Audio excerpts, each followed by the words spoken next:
말씀은 살아계신 하나님의 말씀입니다. 우리 1절 다시 한번 읽어보겠습니다. 1절입니다. 읽겠습니다. 시작. 하나님이 노아와 그 아들들에게 복을 주시며 그들에게 이르시되 생육하고 번성하여 땅에 충만하라. 방금 읽었던 1절은 노아와 그의 아들들에 대한 하나님의 일방적인 강복 선언입니다. 방금 읽었던 1절은 노아와 그의 아들들에 대한 하나님의 일방적인 강복 선언입니다. 하나님께서 노아와 그의 아들들에게 이렇게 강복을 선언하신 이유는 그들에게 복 받을 만한 어떤 공로가 있었기 때문은 아닙니다. 이제 복을 받을 만한 공로가 있었기 때문에 하나님께서 그들에게 이 강복을 선언하신 것은 아니다 할 수 있습니다. 그게 두 가지 이유 생각해 볼 수 있는데, 첫 번째는 하나님의 인간을 향하신 무조건적인 사랑이죠.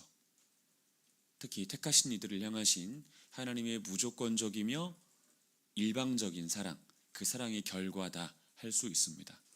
노아와 그 아들들에 대한 이 본 구절에 기록된 하나님의 일방적인 강복 선언은 그런 의미가 있다 할 수 있습니다. 택하신 이들에 대한 하나님의 일방적이면서도 무조건적인 사랑, 그 결과입니다. 두 번째는 인간이라는 존재 자체가 하나님의 복이 아니면 살 수 없는 존재들이기 때문이죠. 하나님께서 베풀어 주시는 은혜와 복이 아니면 인간은 살 수 없는 존재들입니다.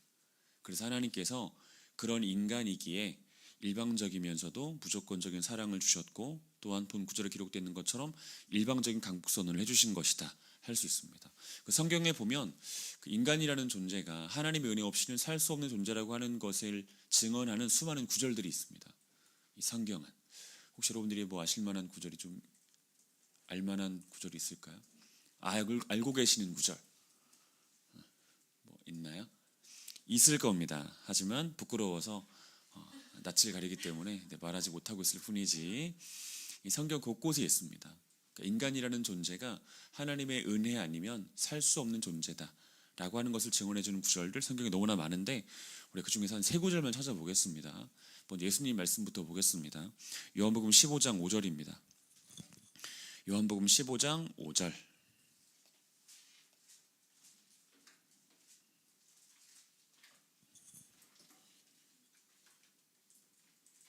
요한복음 15장 5절. 그리고 수요일 성경 공부 시간은 어쨌든 성경 공부 시간이니까 좀 성경을 좀 찾아보도록 그렇게 하겠습니다. 물론 이제 우린 주일 예배 때 성경을 많이 찾는 편이기는 한데, 그래도 한 구절이라도 더 찾아보도록 하겠습니다. 15장 5절 읽겠습니다. 시작. 나는 포도나무요 너희는 가지라. 그가 내 안에 내가 그 안에 거하면 사람이 열매를 많이 맺나니 나를 떠나서는 너희가 아무것도 할 수 없음이라. 나를 떠나서는 너희가 아무것도 할 수 없다고 예수님께서 말씀해 주시죠. 이 땅에 존재하는 모든 사람들이 그렇습니다. 그 중에서도 택하신 이들은 더욱 그렇습니다. 예수 그리스도를 떠나서는 아무것도 할 수 없습니다. 예수님께서 그를 떠나시면 아무것도 아닌 존재가 바로 사람인 것이다. 이것이 본 구절이 말해주고 있다 할 수 있습니다. 더불어 예레미야 애가 한번 보겠습니다. 예레미야 애가 3장 22절입니다. 예레미야 애가 3장 22절. 그 성경 공부 시간 오실 때는 가급적이면은 성경 찾을 때는 패드로 찾기보다 성경책으로 찾으시는 것도 유익할 것 같습니다. 아셨어요? 다음 주부터는 제가 출입문에서 성경책을 가진 자들만 들여보내도록 하겠습니다. 예레미야 애가 3장 22절입니다.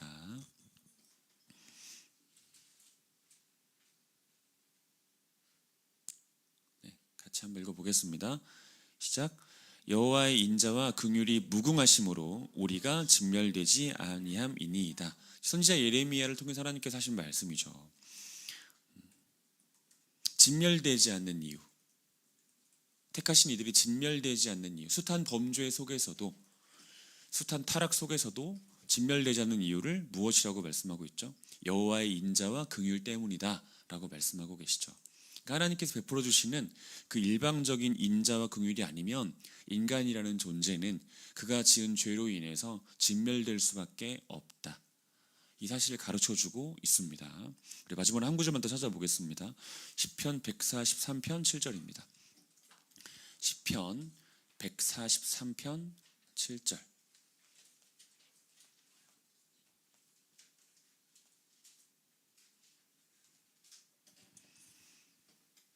시편 143편 7절입니다.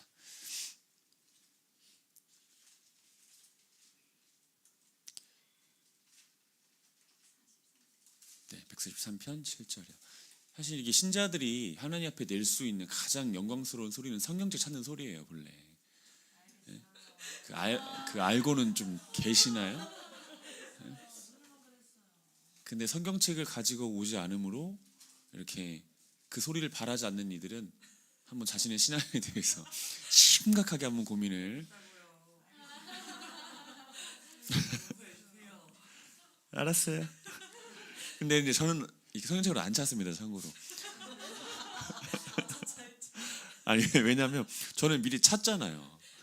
그러니까 시편 143편 7절입니다. 같이 읽겠습니다. 시작. 여호와여 속히 내게 응답하소서. 내 영이 피곤하니이다. 주의 얼굴을 내게서 숨기지 마소서. 내가 무덤에 내려가는 자 같을까 두려워하나이다. 자, 여호와여 속히 내게 응답하소서. 내 영이 피곤합니다. 주의 얼굴을 내게서 숨기지 마소서. 내가 무덤에 내려가는 자 같을까 두려워하나이다. 그러니까 이 말이 무슨 말이냐면 주님께서 만약에 나에게 당신의 얼굴을 감추시면, 그러니까 성경에서 하나님의 얼굴은 곧 하나님의 영광을 뜻하거든요. 그러니까 하나님의 영광을 나에게 비춰주시지 않으시면 나는 마치 무덤에 내려가는 자, 즉 시체와 같다. 또 음부로 내려가는 자, 멸망당하는 자와 같다라고 고백하고 있는 겁니다. 하나님께서 당신의 영광과 은혜를 나에게 비춰주지 않으시면, 성경에서 손은 흔히 하나님의 돌봄, 하나님의 보호, 하나님의 역사 뭐 그런 것을 가리키는 것이고, 얼굴이라고 할 때는 하나님의 영광과 은혜를 주로 가리키는 것이거든요.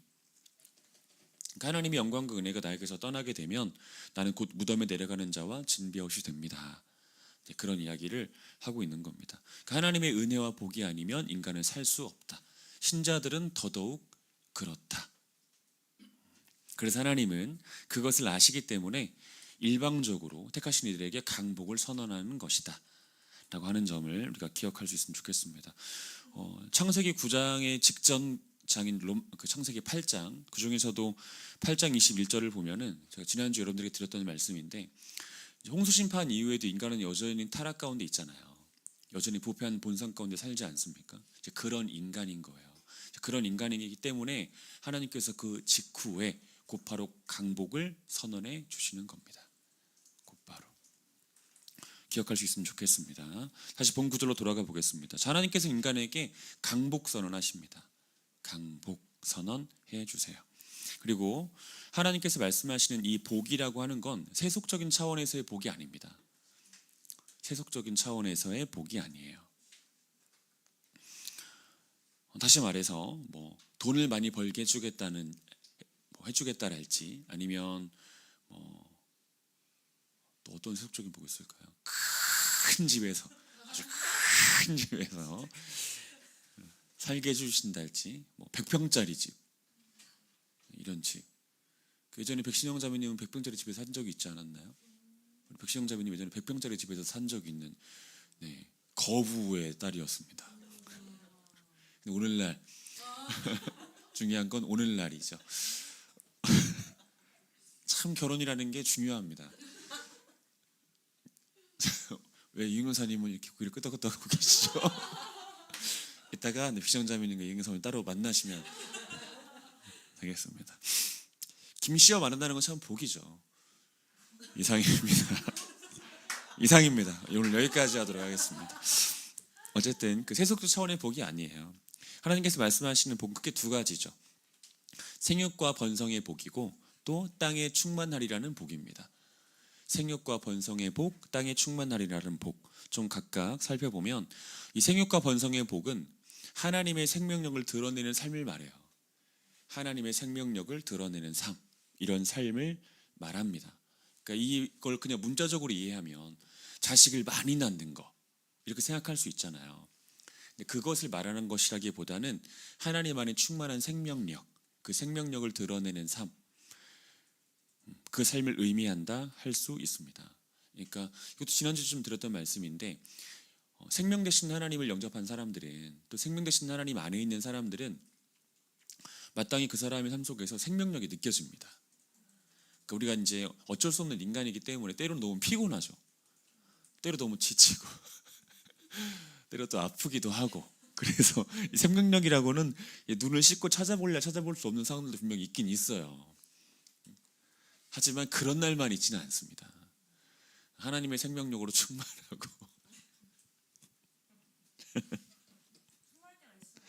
아니 한 자매가 날 너무 그윽하게 이렇게 바라봐가지고 웃음이 났습니다. 어쨌든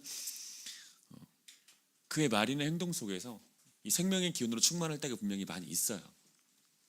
그런 삶을 말씀하시는 겁니다. 노아와 그 아들들에게 이런 삶을 살 것이다, 살게 될 거다라고 말씀해 주시는 겁니다. 더불어 땅에 충만하라라고 말씀하시죠. 이건 단지 모든 지역에서 살게 될 것이다, 뭐 그런 뜻만은 아니에요. 모든 지역에서 살게 될 것이다, 이런 것만을 말하는 것이 아니라 하나님의 존재와 신성과 영광, 참고로 신성이라고 하는 건 신적인 속성을 말합니다. 신적인 속성, 하나님의 존재와 신성과 영광을 모든 땅, 다시 말해서 모든 피조세계에 드러내는 삶을 말하는 거죠.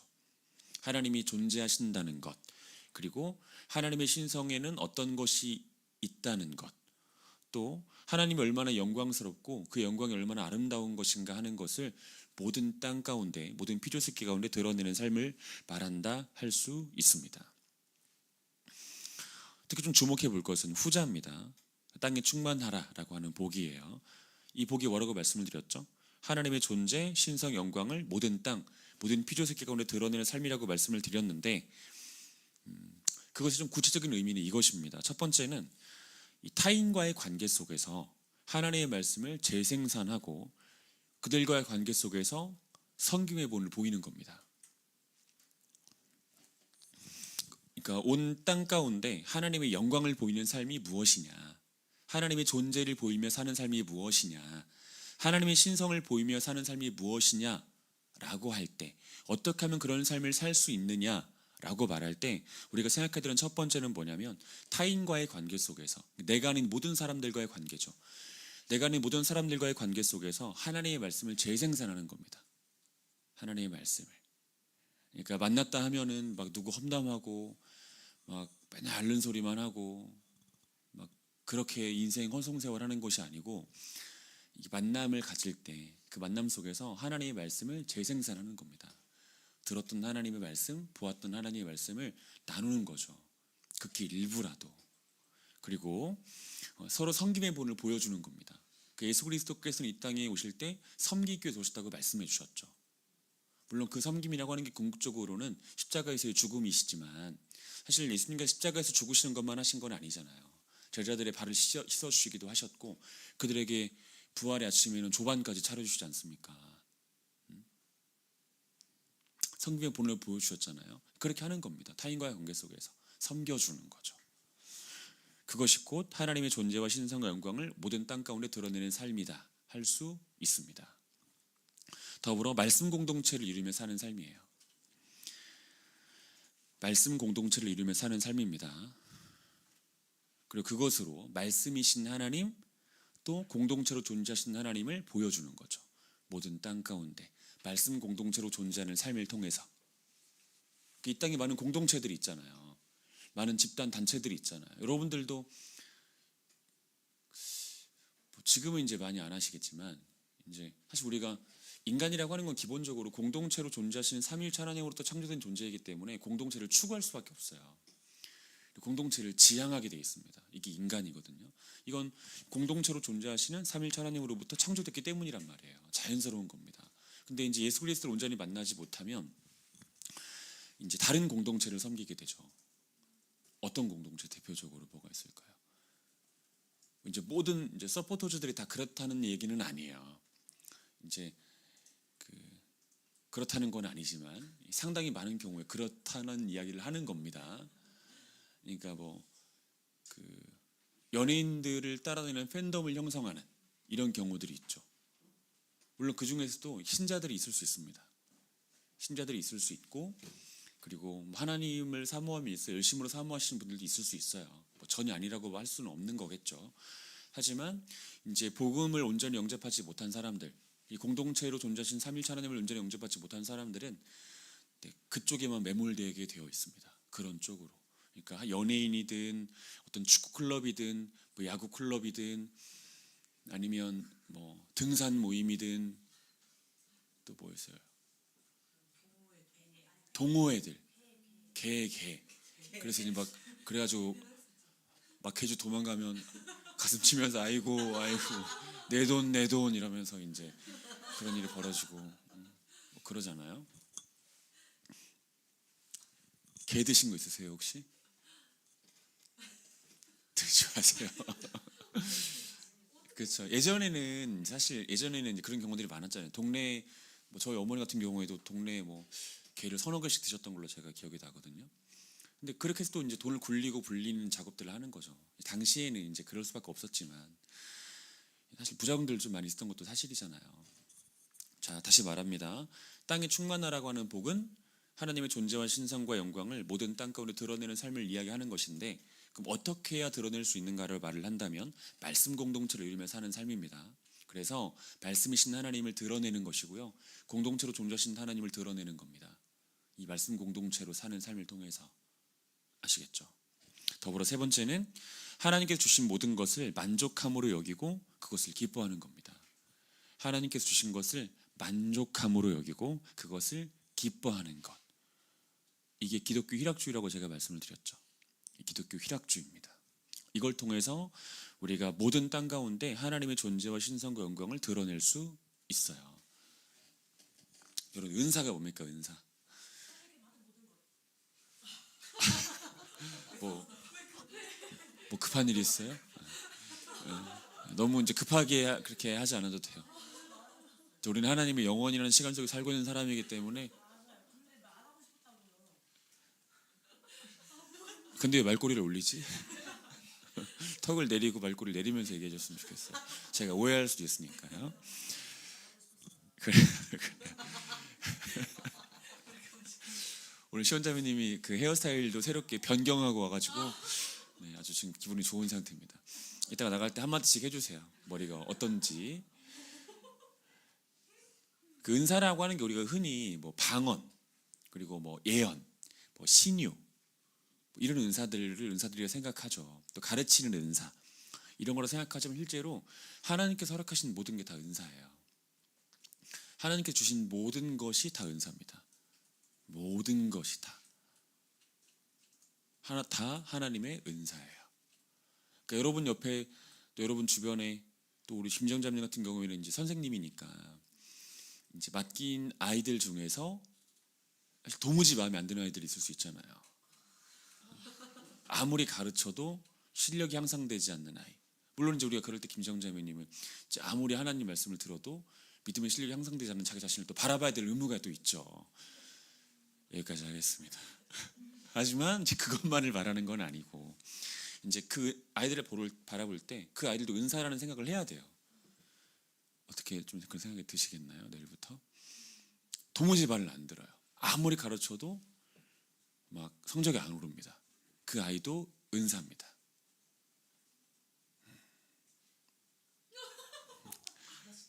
그리고 이제 은혜자님 같은 경우에도 아무리 잘해줘도 그 잘해주는 걸 모르는 사람도 있을 수 있잖아요. 아니, 인영재를 말하는 건 아니에요. 인영재님 잘 알아요. 아니, 인영재님은 그 사람의 도리를 아는 사람입니다. 참고로 말씀드리면. 아무튼 그런 사람이 있을 수 있잖아요. 또 이제 그 배우자의 관계 속에서 이게 은사인지 이게 뭔지 잘 모르는 경우도 있을 수 있지만 그마저도 은사입니다. 왜 갑자기 아버지를 부르셨죠? 누군가 어디선가 누군가가 아버지를 부르셨는데 하나님께서 그래 은경아 내 딸아라고 말씀하셨을 거예요. 아버지라고 불렀을 때 은사입니다. 은사. 그러니까 우리들에게 주어진 모든 것이 다 은사예요. 은사. 그것을 만족함으로 여겨야 돼요. 그 모든 것에 대해서 다. 아시겠죠? 다 그것이 은사인 줄 알아서 허락되어진 모든 것을 다 만족함으로 여길 줄 알아야 되고 그것을 기뻐할 줄 알아야 됩니다. 그러니까 여러분들에게도 저는 은사죠. 그러니까 저에 대해서 만족스러움을 좀 표해 주십시오. 그리고 저도 여러분과의 관계 속에서 오늘 그 성의 초성 지읒 들어가는 사람 다 모이세요. 오늘 한번 단도리를 한번 해야 되겠어요. 주의 정시원 모이세요. 저도 여러분들에 대해서 저는 어떤 불만도 없습니다. 참고로 단 하나의 불만이 없어요. 저는 오직 여러분들을 기뻐하고 있을 뿐이에요. 진심입니다. 진심. 안 느껴져요? 이 이상 더 표현하면 이제 그건 이제 제가 최수종이나 션이나 둘 중에 한 명입니다. 자, 아무튼 주어진 것에 대해서 만족함으로 여기고 기뻐하는 것이 하나님의 존재와 신성과 영광을 드러내는 삶을 사는 것이고요. 그리고 그것 자체가 곧 땅에 충만하리라는 하나님의 말씀을 성취하며 사는 삶이에요. 꼭 기억하시면 좋겠습니다. 다시 본절로 돌아가 보겠습니다. 이 1절에 있는 강복선언은 창세기 1장에 기록된 강복선언과 내용상 같아요. 창세기 1장에도 강복선언이 나오잖아요. 그러니까 인간을 창조하신 다음에 말씀하시죠. 땅에 충만하라고 말씀하시고 생육하고 번성하라고 말씀하십니다. 그러니까 곧 무엇을 말하는 겁니까? 홍수 심판이 끝난 직후에 하나님께서 하신 말씀인데 하나님의 신실함 그리고 새 역사에 대한 강력한 의지를 반영하는 것입니다. 일단 하나님의 신실한 성품과 속성을 반영하는 거죠. 그러니까 인간의 범죄함 속에도 불구하고 하나님은 여전히 당신이 하신 말씀에 대해서 신실하시고 당신의 계획에 대해서 신실하세요. 그것을 가르쳐 주는 거고요. 더불어 이제 홍수 심판 직후이기 때문에 그 온 땅이 사실 폐허가 되었다고 보는 게 맞잖아요.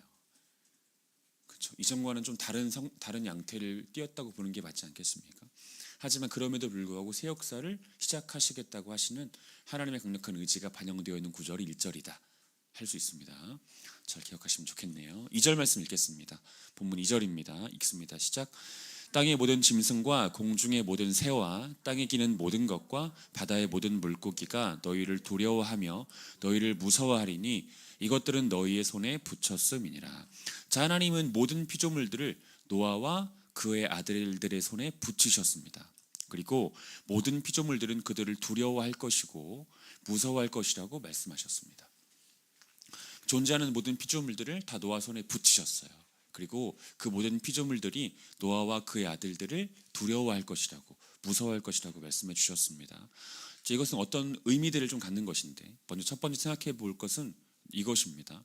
인간의 범죄, 타락, 심판 속에서도 피조세계 속 인간의 위치는 격화되지 않았다라는 거죠. 여전히 정점에 있다 할 수 있습니다. 인간이 비록 범죄했지만 타락했지만 그래서 심판을 받았지만 그럼에도 불구하고 인간은 모든 피조세계의 정점에 있다라는 사실을 가르쳐주고 있어요. 더불어 또 발견해야 되는 것이 있습니다. 아마 제가 여러분들에게 드린 유인물에는 적혀있지 않을 텐데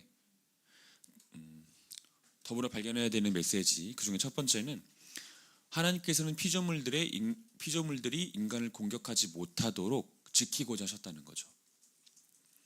피조물들이 인간을 공격하지 못하도록 지키고자 하셨습니다. 기억하셔야 돼요. 그러니까 우리가 그 피조물들이 우리를 공격하지 않잖아요.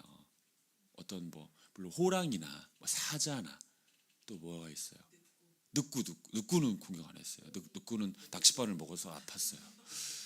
또 모기 공격하네. 벌, 코끼리, 멧돼지. 사실 이제 그런 피조물들이 인간을 공격하잖아요. 왜 공격합니까?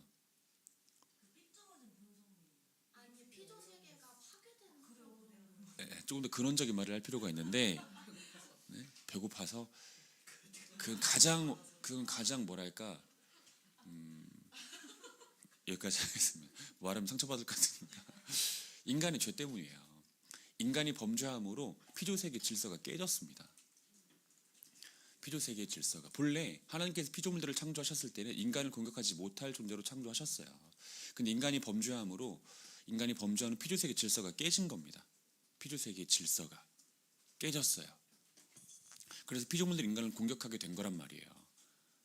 그 질서가 깨지면서. 근데 하나님께서 그 질서를 바로 세우고자 하신 겁니다. 그 질서를. 자, 첫 번째, 피조물들의 공격에서부터 인간을 지키고자 하셨던 것이고, 두 번째는 인간의 범죄로 인해 피조물과 인간 사이의 질서가 완전히 파괴되었는데 그것을 다시 세우시기 위한 것이다. 이렇게 말씀드릴 수 있습니다. 알겠죠? 그런데 이 말씀에도 불구하고 피조물들이 여전히 인간을 공격하는 경우들이 있죠. 그럼 그런 경우 어떻게 설명해야 됩니까? 어떻게 설명해야 되죠?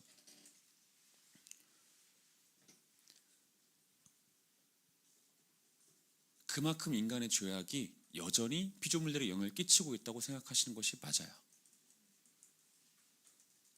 인간의 죄악이 여전히 피조물들에게 영향을 끼치고 있다. 이렇게 보는 것이 맞습니다. 그리고 하나님께서는 부분적으로 피조물들이 인간을 공격하도록 허락하심으로 인간의 죄악에 대해서 여전히 감지하게 하시죠. 자, 마지막으로 본 구절 속 주목할 표현이 있습니다. 어떤 표현이냐면 이것들은 너희의 손에 붙였음이니라 라고 하는 표현입니다. 너희들의 손에 붙였다 라고 말씀하시죠. 피조물들을 너희들의 손에 붙였다 하십니다. 자, 이것은 흔히 사람들이 오해하는데 마음대로 피조물들을 대해도 좋다, 다뤄도 좋다 이런 의미로 오해하곤 하지만 그렇게 받아들일 수는 없습니다. 너희들의 손에 붙였다는 의미가 그런 뜻이 아니에요. 제가 오늘 성경 공부 시작하면서 말씀을 드렸던 것처럼 이 성경 전체의 흐름 속에서 이 손이라고 하는 이 단어는 아주 자주 보호, 돌봄, 책임의 의미를 갖는 것이었어요.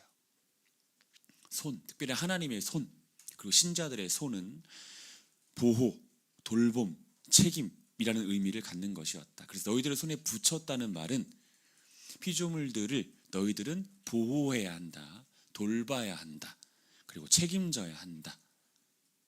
이런 의미로 이해하시는 것이 맞습니다. 피조물들을 너희 손에 붙였다고 하는 거 네 맘대로 해가 아니라 그들을 보호하고 돌보고 책임져야 된다라는 의미로 받아들이시는 게 맞아요. 그리고 이 일을 감당하게 하시기 위해서 피조물들로 하여금 인간에 대한 두려움과 무서움을 갖게 하신 겁니다. 아시겠죠? 좋아요. 3절 읽겠습니다. 3절입니다. 읽습니다. 시작.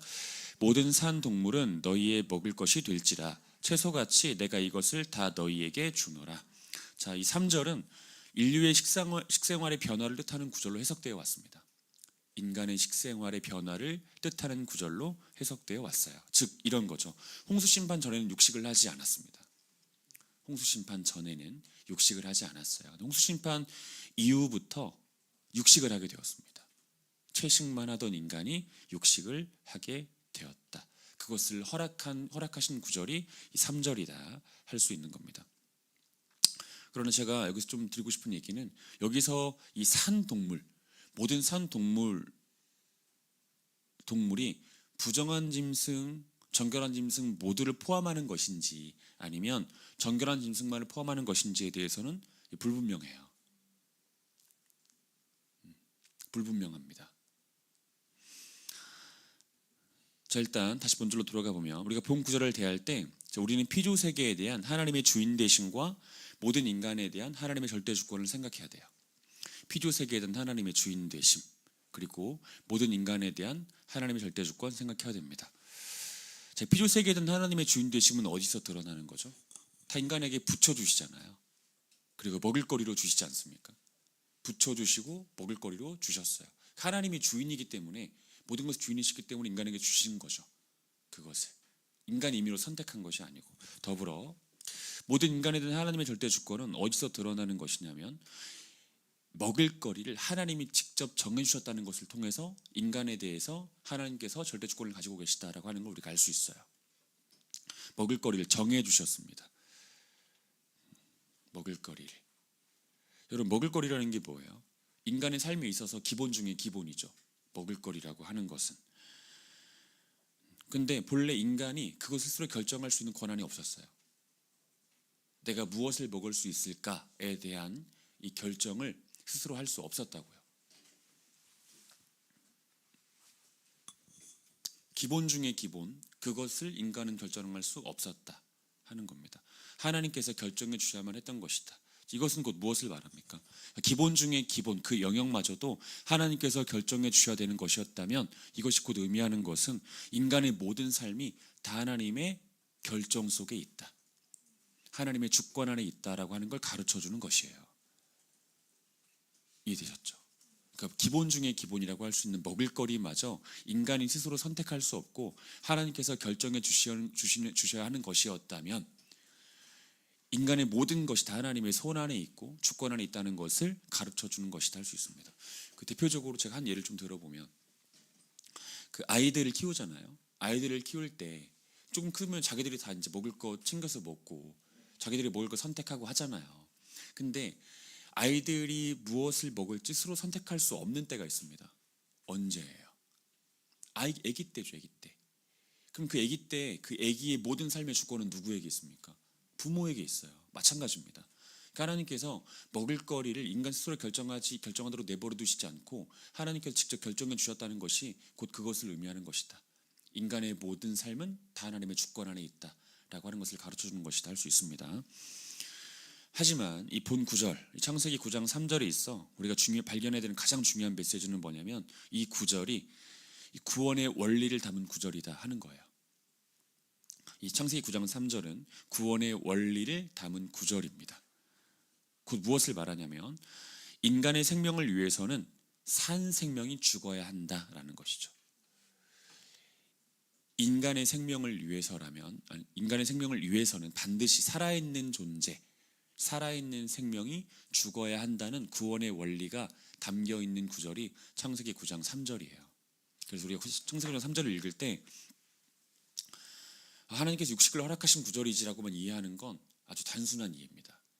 그렇게 이해해서는 안 돼요. 성경은 그렇게 읽는 게 아닙니다.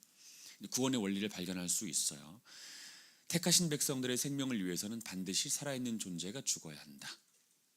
이 구원의 원리를 본 구절이 담고 있습니다. 그래서 우리가 성경 공부한 사람들이니까 좀 이렇게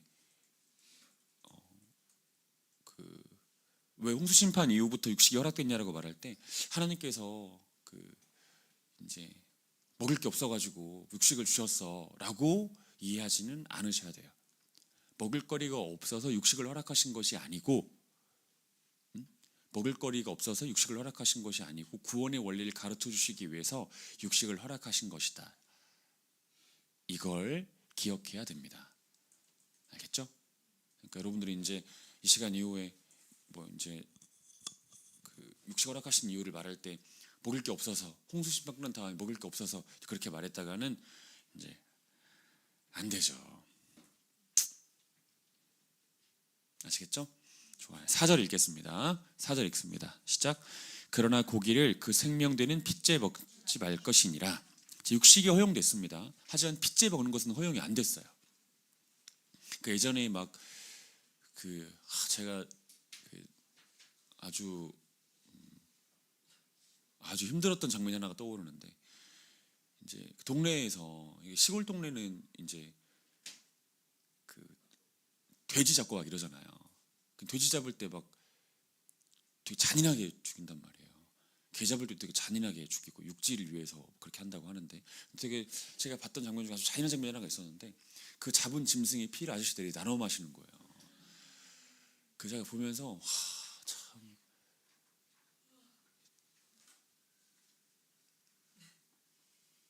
왜 저러나 라는 생각이, 왜 저러는 거지라는 생각을 했거든요. 자, 핏째 먹는 것은 허용이 안 됐습니다. 육식하는 것은 허용이 되었는데 핏째 먹는 건 허용이 안 됐어요. 자, 먼저 이것은 인간 안에 내재되어 있는 이 폭력성과 잔혹성에 대한 제동이에요. 인간 안에 내재되어 있는 폭력성과 잔혹성에 대한 하나님의 제동입니다. 자, 부패하고 타락한 인간의 폭력성과 잔혹성은 제어되지 않습니다. 제어가 안 돼요. 스스로 가지고 있는 폭력성과 잔혹성을 제어할 수 있다는 건, 그 공격성을 제어할 수 있다는 건 그만큼 그가 성숙한 인간이라는 겁니다.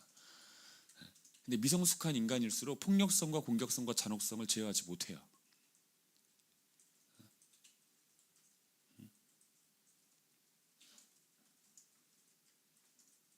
어떻게 인혁 형제님은 좀 폭력성과 공격성과 잔혹성이 있으신가요? 인혁 형제님에게? 당연히 있죠. 그러면 어떻게 하십니까?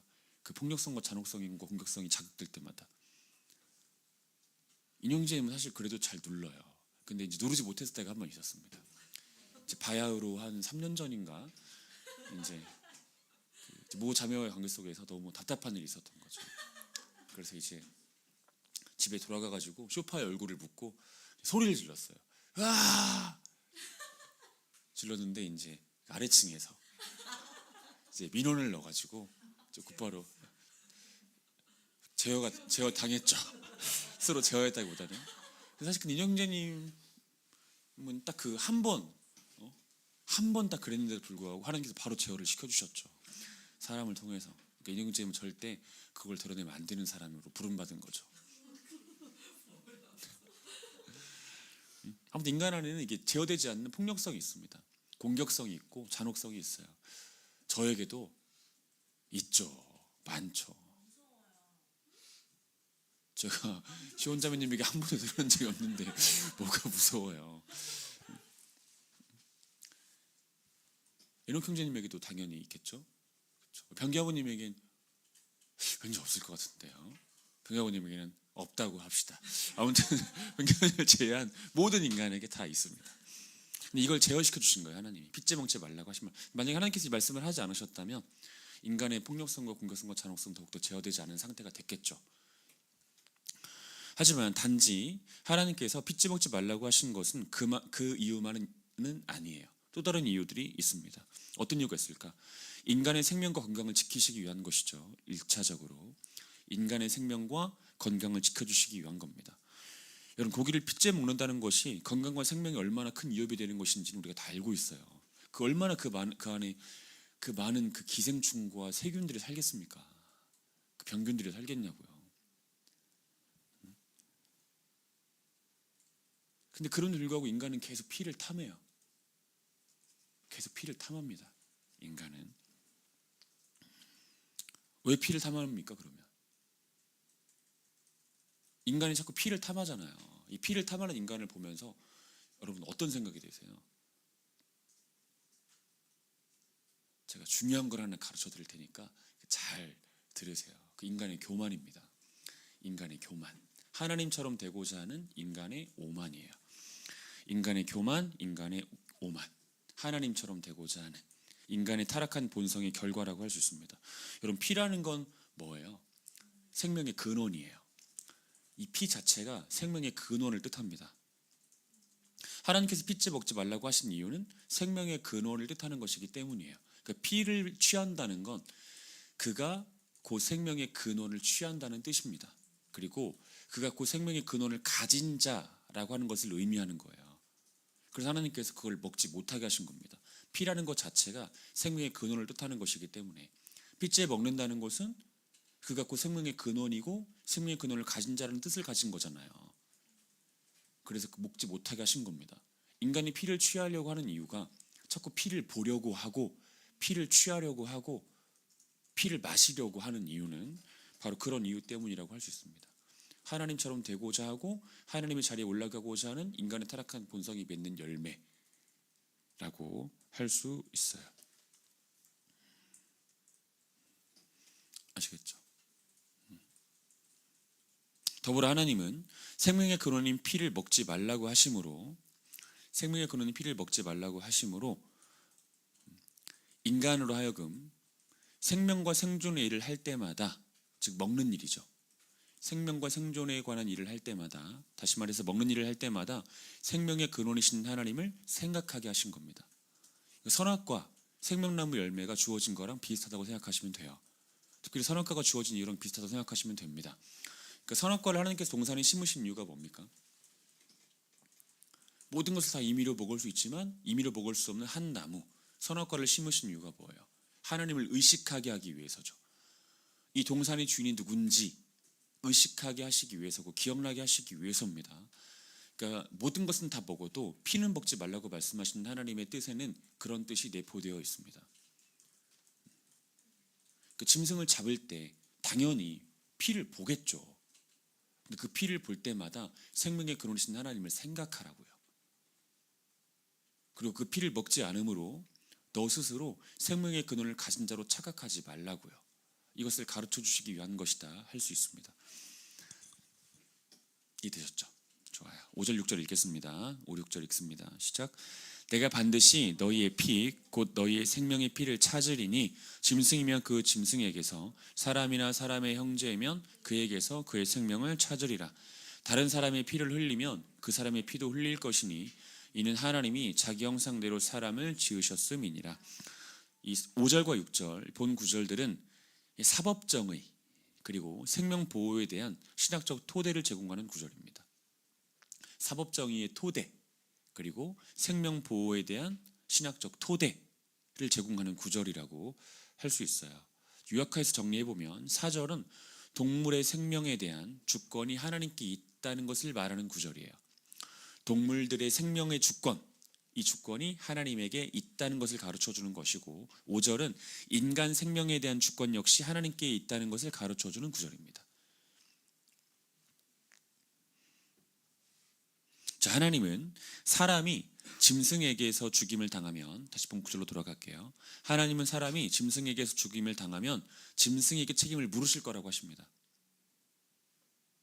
그리고 사람이 고의적으로 사람을 죽이면 반드시 그에게 책임을 물으실 거라고 말씀하세요. 짐승이 사람을 죽이면 짐승에게 책임을 물으실 것이고 사람이 사람을 죽이면 그 사람에게 책임을 묻겠다고 말씀하십니다. 하나님께서 직접 이 일을 하시겠다고 말씀하세요. 묻겠다는 건 네가 죽였어? 이렇게 물어보신다는 뜻이 아니에요. 죽였니? 이렇게 질문하신다는 뜻이 아니고 묻겠다는 건 하나님께서 친히 보응하시겠다는 뜻이에요. 친히. 그럼 하나님께서 이렇게 말씀하신 이유는 무엇입니까? 일단은 모든 것과 모든 생명이 다 하나님께 있다. 다 하나님 것이다 라고 하는 걸 말씀하시는 겁니다. 일단은 모든 것, 모든 생명이 다 하나님께 속하여 있다는 것을 가르쳐주는 것입니다. 더불어 이 구절들은 보응 원리를 가르쳐주는 것입니다. 하나님의 보응 원리. 그러니까 죄에 비례한 처벌을 내리심으로써 하나님의 공의를 드러내시는 거죠. 죄에 비례한 처벌을 내리심으로써 하나님의 공의를 드러내시는 이 보응 원리를 가르쳐주는 것이다 할 수 있습니다. 더불어 이 무질서하고 무절제한 보복의 악순환을 막기 위한 조치다 할 수 있습니다. 사람이라는 존재는 어떤 존재예요, 여러분? 한 대 맞으면 2대 때려야 됩니다. 뭐 2대만 때리나요?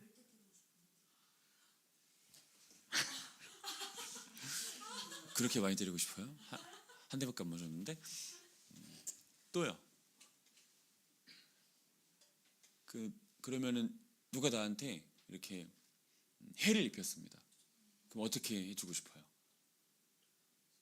아주 그냥 일어서지 못하도록 아주 밟아버리고 싶은 게 인간의 그 타락한 본성이고 죄성 아니에요? 저에게도 당연히 있는 것 같고 여러분도 당연히 있지 않겠습니까? 그러니까 이런 무절제하고 무질서한 보복의 악순환, 이 복수심의 악순환을 막기 위해서 하나님께서 이렇게 조치를 취하신 것이다 할 수 있습니다. 이렇게 말씀하신 것이다. 아시겠죠? 좋습니다. 저 로마서 12장 19절 한번 보겠습니다. 로마서 12장 19절.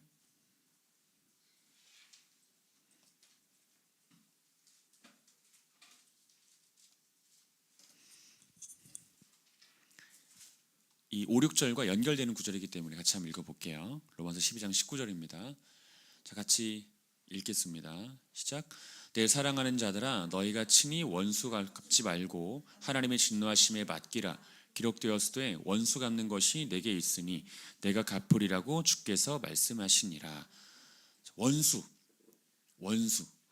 그리스도인들에게도 원수가 생길 것이라는 일단 말씀을 우리가 이해해야 됩니다. 원수 같은 이들이 생길 겁니다. 그리스도인들에게도 그럴 겁니다.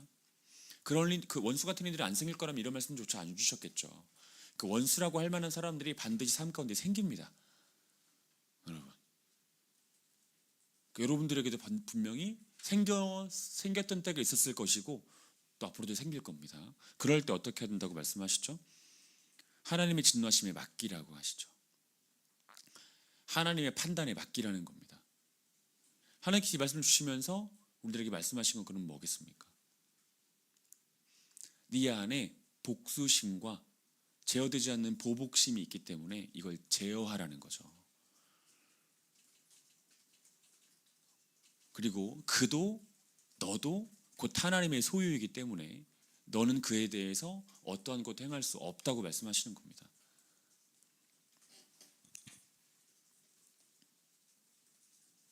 자, 우리가 누군가로부터 해를 입었습니다. 누군가로부터. 그럼 우리는 이제 그 사람에게 좀 복수하고 싶잖아요. 근데 복수해서는 안 돼요. 왜요? 그도 곧 하나님의 소유이기 때문이에요. 나도 복수하려고 하는 나도 하나님의 소유이기 때문에 하나님의 허락 없이는 복수할 수 없는 것이고요. 나에게 해를 입힌 그도 그가 아무리 심각한 죄인이라고 하더라도 그도 곧 하나님의 소유이기 때문에 하나님의 허락 없이 그에게 복수할 수 없다는 겁니다. 그에게 해를 입힐 수 없다는 거예요.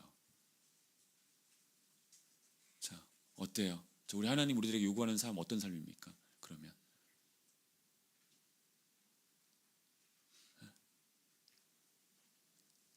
이 바보 되는 삶 같죠, 좀. 그죠? 좀 정말 심하게 말하면 등신. 정말 심하게 말하면 그렇게 느껴지는 삶이에요. 맞아도 못 때리고 해를 당해도 해를 못 입히는 삶. 그런 삶. 그런 삶입니다. 어떻게 보면. 근데 왜 하나님께 그렇게 하신 겁니까? 그걸 통해서 가르쳐주고 하시는 게 뭐예요? 모든 것이 다 하나님 거라고요. 모든 것이 다. 더불어요. 그렇게 당하고 이런 삶을 통해서 당하신 예수 그리스도의 고난에 동참하는 겁니다. 그리고 고난 당하신 예수 그리스도의 성품을 이해하는 거예요. 그분을 이해하는 거예요. 우리들에게 오만 가지 감정을 주는 사람이 있죠. 이거 제가 자주 하는 얘기인데 그런 사람이 있습니다. 백성자매님도 있어요. 같이 살거든요. 저는 한 3만 가지 느낍니다. 근데 백성자매님 한 6만 가지 느낄 거예요. 저의 갑절로 느낄 텐데 그런 사람 볼 때 여러분 어떤 마음 드십니까? 아휴, 내가 저 인간 안 보는 곳에 내가 떠나야지. 나에게 3만 8천 가지 감정을 주는 5만 6천 가지 감정을 주는 내가 저 사람 안 보는 곳으로 난 떠나 살아야지라고 생각하지만 하나님께서 그 사람도 나에게 은사로 주셨습니다.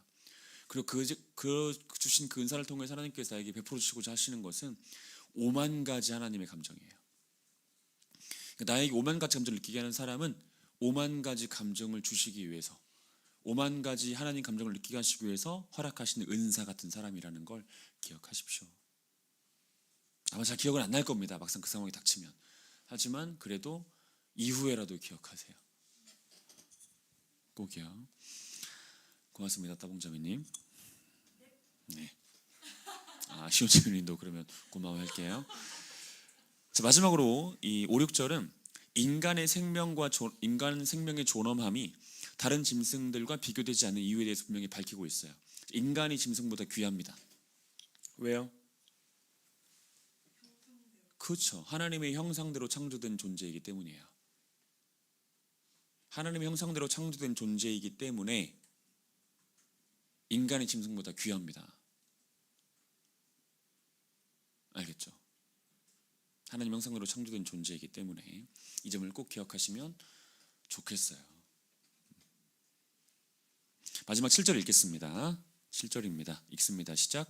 너희는 생육하고 번성하며 땅에 가득하여 그 중에서 번성하라 하셨더라. 자, 히브리 문학은 수미상관 구조를 자주 사용합니다. 수미상관. 이 수미상관이라고 하는 게 김수미 씨가 상관해가지고 수미상관은 아니에요.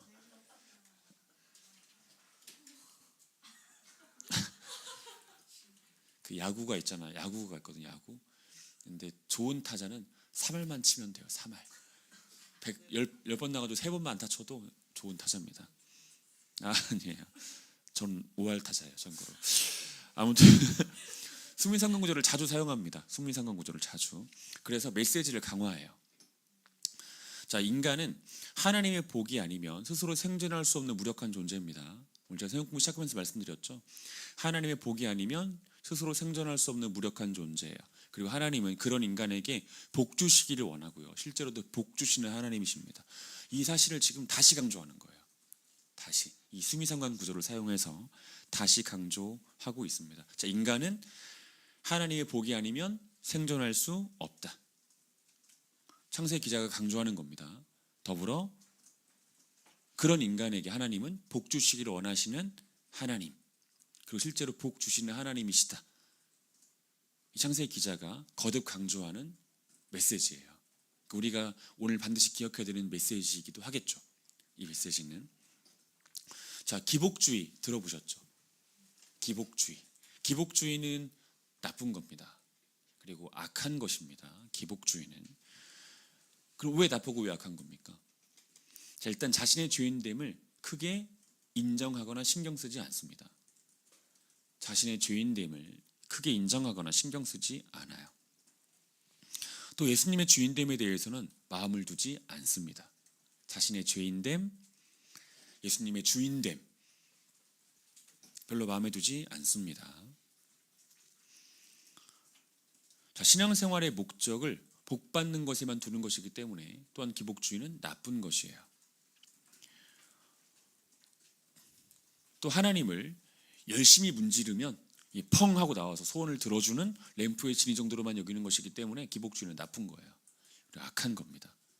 그리고 엄밀히 말해서 기복주의라는 것 자체가 자기 숭배이기 때문에 나쁜 거예요. 자기 숭배. 그 자신을 죄인이라고 인식하지는 못하고 복 받을 만한 존재로, 그리고 얼마든지 복을 요구할 수 있는 존재로 스스로를 그렇게 인식하고 있는 것이기 때문에 기복주의는 나쁜 거라고요. 그러나 자신의 연약함과 악함, 이 무력함을 솔직하게 고백하면서 하나님의 강복을 갈망하는 것은 선하고 아름다운 거예요. 자신의 연약함, 악함, 이 무력함을 고백하면서 하나님의 복, 하나님의 은혜, 이것을 구하는 것은 선하고 아름다운 일입니다. 이건 기복주의랑은 다른 거예요. 기복주의는 기본적으로 다시 말하지만 자신의 죄인됨에 대해서 크게 신경 쓰지 않습니다. 별로 의식하지도 않아요. 그리고 하나님의 주인됨에 대해서도, 예수님의 주인됨에 대해서도 크게 신경 쓰지 않습니다. 그러니까 이 말은 곧 뭐예요? 자신이 하나님 앞에 해야 되는 의무들이 있죠. 자신이 하나님 앞에 해야 되는 의무들, 마땅히 져야 되는 책임들이 있는데 그 의무와 책임에 대해서 저는 신경 쓰지 않죠. 하지만 받을 것만 신경 써요. 받을 것만. 나쁜 거죠. 그래서 악한 것이고. 하지만 그런 차원이 아니라 자기의 연약함과 악한 무력함을 솔직하게 고백하면서 하나님의 복을 구하는 것, 은혜를 구하는 것은 선하고 아름다운 일이다 하는 점 기억하셔야 됩니다. 물론 전제 조건이 있습니다. 복이 무엇인지를 알아야 돼요. 복이 무엇인지를 알아야 됩니다. 구해야 될 은혜가 무엇인지도 알아야 돼요. 더불어 그리 아니하실지라도의 믿음을 가지고 있어야 돼요.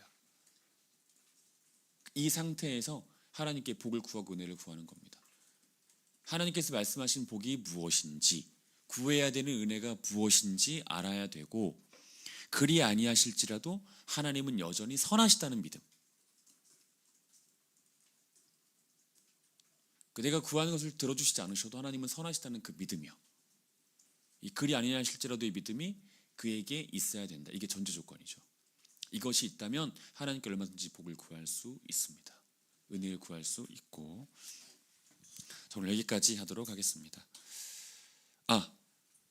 이 말씀 드리고 싶은데, 그 복과 은혜가 무엇인지, 하나님께서 말씀하신 복과 은혜가 무엇이고 신자들에게 요구되어지는 복과 은혜가 무엇인지를 깨닫지 못한 상태에서 하나님께 구하시는 건 사실 올바르지 않아요. 바람직하지 않은 방향으로 갈 확률이 매우 높습니다. 이 점 기억하시면 좋겠습니다. 자, 여기까지 하겠습니다. 혹시 오늘 배운 내용 중에서 질문 있으면 질문하십시오.